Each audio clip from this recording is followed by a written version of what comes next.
The idea is to first invite the ball onto your racket, and then brush it away. The amateur approach is to immediately reject the ball, get away. The correct method is to let it come in first. Let racket and ball meet, then think about power and friction. Let's break down why most amateur players struggle to add significant spin. Using the forehand as our example. Remember that generating spin is all about using the right rhythm. The primary reason amateurs can't generate heavy topspin is that you're hitting the ball too early. You need to wait for the ball to start dropping after the peak of its bounce. This is the ideal moment to generate topspin. If you make contact at the peak or on the rise, it's very difficult to create spin. That requires professional level skill. What we're learning today is how to use rhythm to generate spin efficiently. The first, correct, method produces a very spinny ball. The second, incorrect, method makes contact too early, failing to brush the ball properly. The wrong way is simply lifting the ball from behind. The correct way is to meet the descending ball with an upward brushing motion, using timing to create a powerful brushing force. Your racket shouldn't be held high over the table. It can be parallel to or slightly below the table, but never above it for a spinny loop. For a power loop, the rules are different. To add spin, your stroke must be executed from this lower position. This contact point is absolutely critical. To execute a heavy topspin loop, you must master this golden timing, the early descending phase. Against a heavy backspin, like a long push, trying to power loop will result in a high error rate. Instead, when your opponent pushes long, loop with heavy topspin, you'll use their spin against them and ensure a higher success rate. Use their incoming energy and focus on executing a full brushing motion with your hand. For example, if my opponent pushes, and I loop with heavy topspin, the ball becomes extremely spinny. The ball will even jump upwards off the opponent's racket. Even if I hit it a bit earlier, I can make the shot. But the spin generated by waiting and brushing is far superior. Think about a scenario where you serve to their forehand, and they return with a sharp, long push. Against this type of ball, avoid a power loop. Prioritize spin. If you load the ball with enough topspin, your opponent will hit it out if they try to attack it forcefully. They'll be forced to block or touch it softly, which gives you the next opportunity to attack. Hitting too early limits you to only one option, the power loop. Hitting in the early descending phase gives you two options, power loop or heavy spin loop. Having both the power loop and the spin loop in your arsenal allows you to be tactically flexible during a match. Now for the second method of generating spin. The first. The second.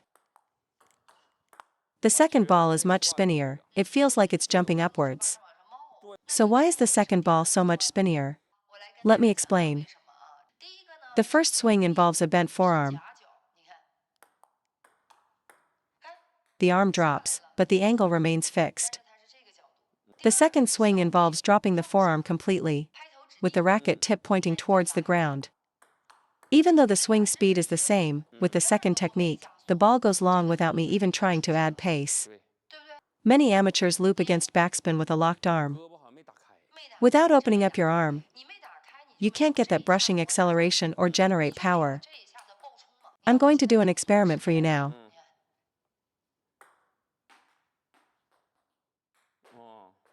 The difference in power is night and day. All because you're not dropping your forearm properly. When your arm is bent, the motion becomes a push. When your arm is dropped, the motion becomes a whipping wrap. This is an especially common issue for penhold players. During the backswing, the racket angle is incorrect because the arm isn't opened up. You must fully drop your forearm so the racket tip points down.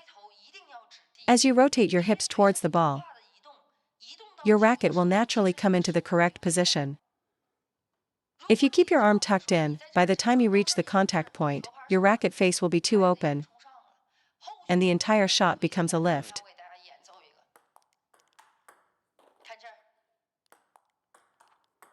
Watch the trajectory. The two shots are completely different. This is because during the backswing, you're not fully extending and relaxing your forearm. If you don't extend, your shoulder and elbow become rigid. If you let it drop, your whole arm relaxes. Many players complain their strokes are too stiff. If you allow your forearm to swing down naturally, your stroke will become much smoother. Let your arm drop instead of holding it tense. This will relax your entire backswing. Third point, the moment of contact. Brushing the ball should be a very thin or fine action. It is not a thick, heavy impact. The ball is extremely light. Unlike skin, it doesn't have give. Even the slightest touch will cause it to leave your racket. Therefore, generating spin requires a light, agile touch, not brute force. Watch as I demonstrate a thick brush. Even with the same motion, there's almost no spin. But if I brush it thin, the ball flies off with heavy spin. You must aim for that thin contact. The feeling at contact is this. I have my students practice this motion, and they grasp the concept very quickly. Brushing isn't about hitting with force. It's about making light contact with the ball and then accelerating. Don't just hit it hard, that will only make the ball fast, not spinny. Think of it this way, the essence of generating spin is to accelerate through the contact, not to add force at the impact. The more force you use on impact, the faster the ball leaves your racket, reducing spin. For my forehand loop, I aim for the upper middle part of the ball. I find it gently first, not with a sudden, forceful impact. That approach is wrong. If you hit it hard on contact, the ball is gone instantly, and any subsequent brushing motion is useless. You must first feel the ball, find that initial contact surface, and then execute the brushing action. If your contact is heavy, it looks like this. The correct way is to find the contact surface, and then rapidly brush it. That is the feeling of true friction. Conversely, when you want to hit for power and quality against topspin, you can't let the ball linger on the racket. Many players fail to generate power because of this. You need a quick release from the racket, like this. I'm just demonstrating the contact. When I complete the full motion, the quality is there, crisp and powerful. For spin, after making contact, the lighter and faster your brushing motion, the more rotation you will generate. Your goal is to graze it. The common mistake is hitting it first and then trying to brush. My motion, however, involves gripping the ball at the moment of contact, followed by a sudden acceleration. This makes the ball incredibly spinny. In slow motion, many of my students are simply lifting the ball, producing a loop with no spin. When your opponent easily blocks it back, you panic. Your instinct is to hit harder so they can't return it, but that causes your technique to break down, leading to errors. First, you must find that contact surface. Even a light touch is correct. Once you have it, accelerate quickly. That's how you get spin. Find the surface, then accelerate.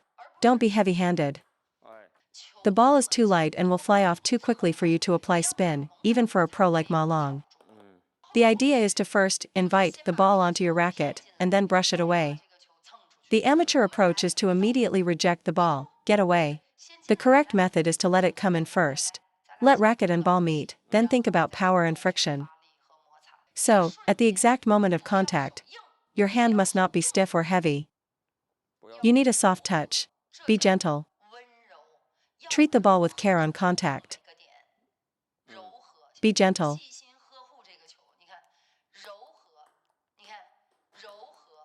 Once you have that soft touch, simply add acceleration, and the ball will spin heavily.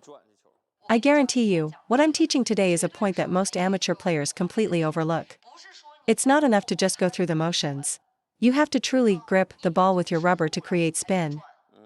Only when your brushing is effective do you generate rotation. If the ball leaves your racket too quickly, it doesn't matter how perfect your follow-through is. The energy isn't transferred to the ball. Fifth point, the golden zone for brushing. I believe the contact point is at your hip, and the finish point is in front of your chest. This is the optimal stroke path. Watch, I make contact at my hip and stop at my chest. The resulting spin is incredible. Brush from the hip, finish at the chest. Did you see that? This entire segment, from hip to chest, is dedicated to generating friction. Contact at the hip, stop at the chest. The next part of the motion is for the forearm to add speed. This is how you achieve a shot that is both spinny and powerful. This next phase is all forearm. This brushing action must have an accelerated stop. If I swing through with a constant speed, the spin will be average. But if I stop my motion abruptly right after contact, this braking action makes the ball extremely spinny. So, your brushing motion shouldn't be one long, continuous action. A full, continuous swing will produce a weaker ball and leave no room to add pace. Speed comes from your body rotation and the combined force you generate. Use your hand to add spin. Then use your forearm and forward momentum to add speed. This two-part action is what creates a true power loop. Many amateurs either use full power through the entire swing and lose control, or they swing too softly just to get the ball on the table, with no quality. There's no middle ground. What we're aiming for is a shot that is both powerful and consistent, spinny and consistent. To do this, you must think of the loop as a two-part motion. The first part of the motion is to add spin. After that, you engage the forearm for speed. You must have a distinct pause or stop in the middle of your brushing phase. If you don't and just swing through smoothly, the resulting shot will be a soft, spinless ball. The traditional high, loopy ball is no longer effective. Amateur players are too good at smashing those now. The final point is that after contact, you need to stop your follow-through decisively at chest height. Just like this. Stop. Don't let your follow-through go too high. Finish in front of your chest.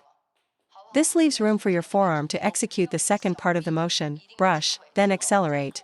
Brush, then break. This sudden stop is what creates the heavy spin. A continuous brushing motion will be soft. Hitting with full power from the start will have no spin. First, grip the ball with spin, then apply power in the follow-through. Master this two-part concept, and your loop will be both spinny and powerful. If you don't, using too much power will lead to mistakes, and using too little will result in a weak, ineffective shot.